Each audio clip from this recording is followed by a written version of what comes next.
Bom dia, boa tarde, boa noite, boa madrugada. Vamos continuar com a leitura do livro Saúde e Meditação. E o tema de hoje é: por que devo meditar?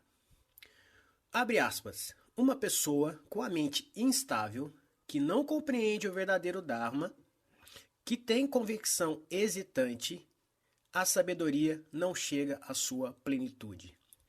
Dhammapada 38. A resposta é simples. Para desfrutar da verdadeira felicidade, todos nós sabemos que é sentir-se feliz. Já sentimos isso várias vezes.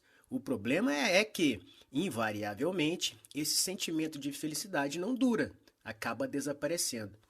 Quantas vezes não desejamos obter algo acreditando que aquilo traria a verdadeira felicidade?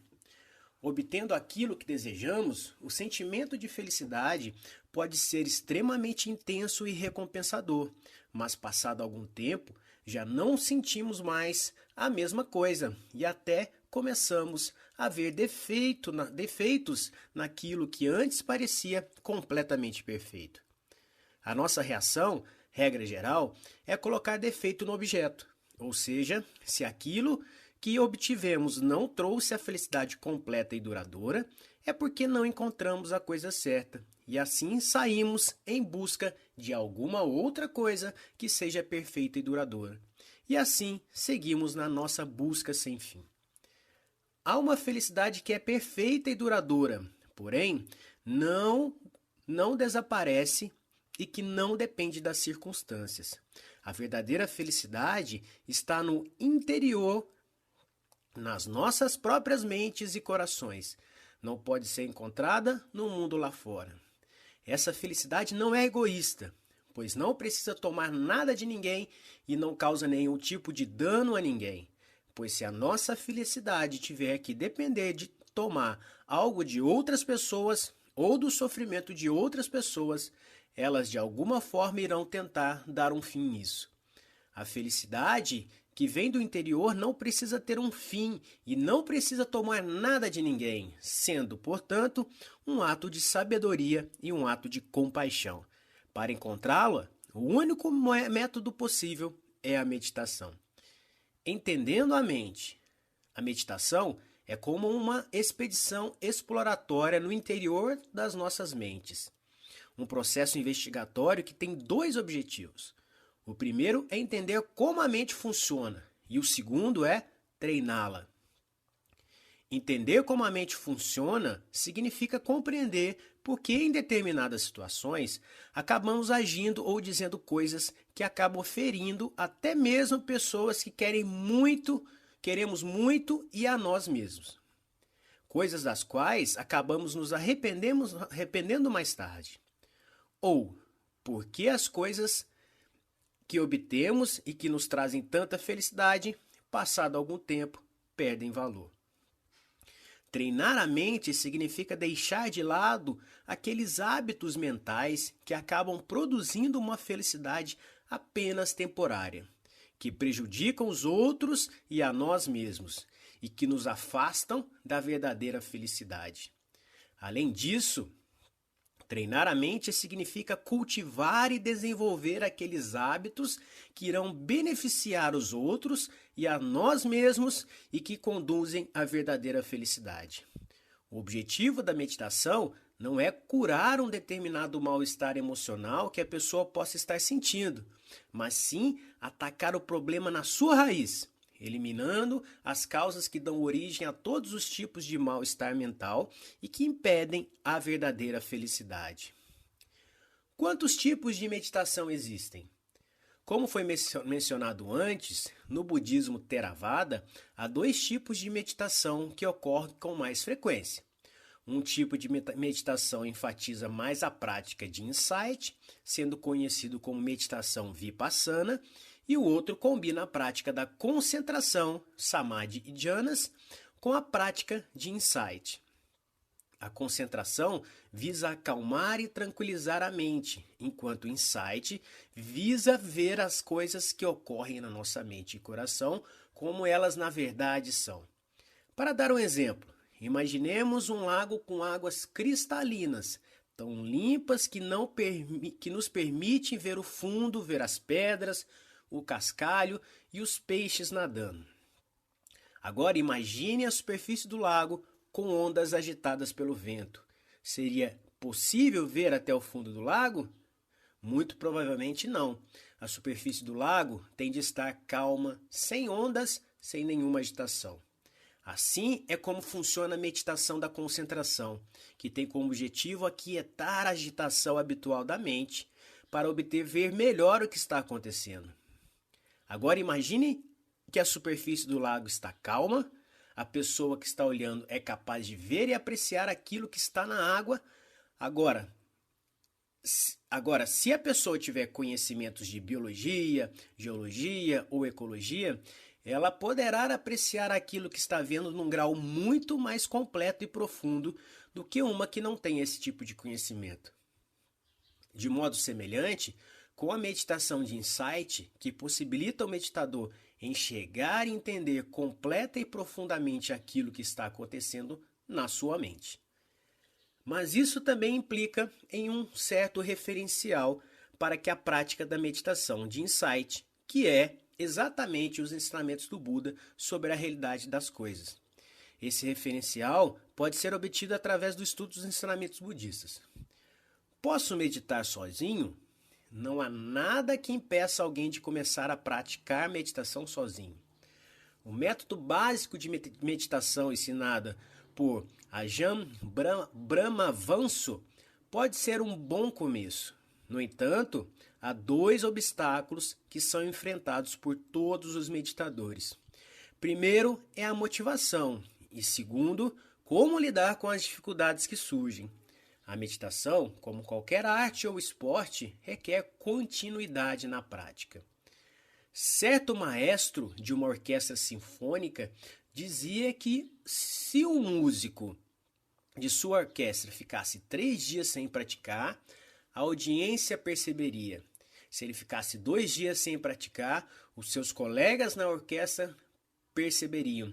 Se ele ficasse 1 dia sem praticar, ele, maestro, perceberia. Com a meditação, é a mesma coisa. É necessário incorporá-la como parte da rotina diária, assim como escovar os dentes ou ir ao banheiro. Para fazer isso, no entanto, é necessário motivação. Num retiro de meditação, onde há um grupo de pessoas e uma rotina de atividades estabelecida, fica mais fácil manter a disciplina. Em casa, sozinho, é muito mais difícil. A pessoa tem de encontrar dentro de si mesmo essa motivação. Desenvolver um senso de urgência é um dos principais fatores que ajuda a estimular a energia para a prática da meditação. Esse senso de urgência é despertado ao refletirmos sobre as inevitáveis vicissitudes da vida e o sofrimento gerado pelas enfermidades, envelhecimento e morte. O estudo, a leitura de textos budistas podem servir como fonte de inspiração e a participação num grupo que medita regularmente também pode ajudar. O segundo aspecto é como lidar com as dificuldades. Não que a meditação seja algo difícil. A meditação em si é muito fácil. As dificuldades são, em geral, criadas por nós mesmos devido aos hábitos mentais inábeis acumulados durante muito tempo. Isso é o que cria as dificuldades na meditação. Qualquer prática de meditação terá mais chance de ser bem-sucedida se for acompanhada por uma sensação de bem-estar mental. Isso não só cria um fator de estímulo para praticar a meditação, como é também a condição necessária para que a meditação transcorra com menos dificuldades. O objetivo da meditação mais recomendado é a respiração, que, inclusive, foi o que o próprio Buda empregou. A respiração tem a vantagem de ser algo neutro, mas ao mesmo tempo capaz de condicionar a mente e o corpo. Dependendo da forma como a respiração é observada, ou seja, o tipo de atenção e intenção na mente ao observar a respiração, combinado com um ritmo de respiração que seja confortável e agradável, é possível com facilidade criar essa sensação de bem-estar no corpo e na mente. Esse será um bom ponto de partida ao qual poderemos sempre recorrer. Além disso, é importante, com base para uma meditação bem-sucedida, que o meditador observe certas regras de conduta, cujo conteúdo mínimo abarca os 5 preceitos básicos. Abster-se de matar seres vivos. Abster-se de tomar o que não for dado. Abster-se do comportamento sexual impróprio. Abster-se da linguagem incorreta. Abster-se do vinho, álcool e outros embriagantes que causam negligência. A observação dessas regras de conduta visa evitar o remorso e a agitação mental e, com isso, contribuir para um ambiente de bem-estar e tranquilidade da mente. Mas mesmo tomando todas essas precauções, é inevitável que as dificuldades surjam e, nesse aspecto, uma pessoa mais experiente pode ajudar bastante, evitando que o meditador perca tempo em demasia com problemas de fácil solução. Por outro lado, o meditador tem que estar preparado para emoções fortes que podem se encontrar contidos dentro da mente e que, devido à prática da meditação, encontrem uma forma de vir à tona e assim impossibilitar que a mente se tranquilize. Nesse caso, o mais prudente é descontinuar a prática da meditação até que ele receba orientação adequada sobre como lidar com esses problemas, quer seja de um meditador mais experiente ou de um professor qualificado, ou de algum outro profissional qualificado, pois se essa emoção for demasiado intensa e perturbadora, a prática da meditação poderá alimentá-la e criar mais problemas. Há algumas dificuldades, no entanto, que o meditador irá enfrentar e para as quais ele mesmo terá de encontrar a solução, pois as experiências das pessoas variam muito e nem sempre o meditador mais experiente ou um professor qualificado terá uma resposta satisfatória. Mesmo que tenham tido experiências semelhantes, as soluções para as dificuldades da meditação podem variar de pessoa para pessoa. Nesses casos, o meditador terá que agir como seu próprio professor, ser aluno e professor ao mesmo tempo. Para conseguir isso, é necessário ser muito observador e estar disposto a fazer experimentos, tentar diferentes alternativas para avaliar o resultado. Dessa forma, o meditador irá conhecer melhor a sua mente. O importante é não ficar frustrado com as dificuldades que forem encontradas, lembrando sempre que a paciência e a equanimidade são qualidades mentais importantes e que são justamente as dificuldades que fazem com que elas amadureçam. Lembro-me uma história de Ajahn Mun, um dos fundadores da tradição de floresta da Tailândia, que no início de sua carreira como brico, perambulando pelas florestas da Tailândia, ao meditar, com a mente concentrada, tinha a visão de um cadáver e não sabia bem o que fazer com aquilo.